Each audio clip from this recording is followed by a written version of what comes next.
করে পদত্যাগ করে দল করতেছেন, দল করেন, নির্বাচন করেন। ক্ষমতার খায়েশ থাকলে পদত্যাগ করে দল গঠন করে নির্বাচন করুন। আমাদের কোনো কিছু লুকোছাপা নেই। জনগণ আমাদের সাথে আছে। তারা শান্তি ও সুশাসন চায়। যশোর টাউন হল ময়দানে অনুষ্ঠিত সমাবেশে প্রধান অতিথির বক্তব্যে বিএনপি মহাসচিব মির্জা ফখরুল ইসলাম আলমগীর উপদেষ্টা পরিষদকে উদ্দেশ্য করে আরও বলেন, নিত্য প্রয়োজনীয় পণ্যের মূল্যবৃদ্ধি সহনীয় পর্যায়ে রাখা, নির্বাচনী রোডম্যাপ ঘোষণা সহ বিভিন্ন দাবিতে জেলা বিএনপির উদ্যোগে এই সমাবেশের আয়োজন করা হয়। উপদেষ্টা বলতে চাই, আপনাদের যদি কোনো খায়েশ থাকে, যারা সরকারে থাকতে চান, ক্ষমতায় থাকতে চান, দয়া করে পদত্যাগ করে দল করতেছেন, দল করেন, নির্বাচন করেন, জনগণের সঙ্গে আছেন। পুরো পরিষ্কার কথা, এখানে তো রাগ জাগ নাই।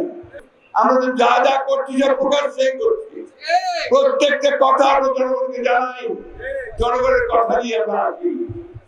জনগণের ভয় আমাদেরকে দেখাবেন না, কারণ আমরা জনগণের সঙ্গে চলি, জনগণ আমাদের সঙ্গে।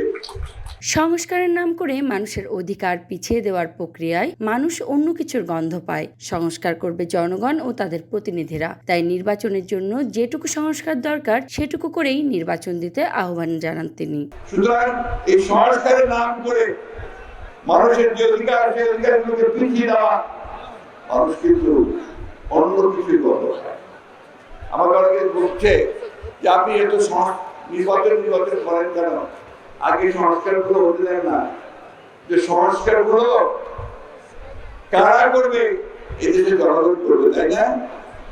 আমরা তাই পরিষ্কার করে বলেছি যে নির্বাচনের জন্য যতটুকু সংস্কার দরকার, যেখানে যেখানে পরিবর্তন আনা দরকার পরিবর্তন আনুন, আমরা সংস্কারের বিরুদ্ধে নেই, কিন্তু দ্রুত নির্বাচন নেই। Desk report, voice of tiger.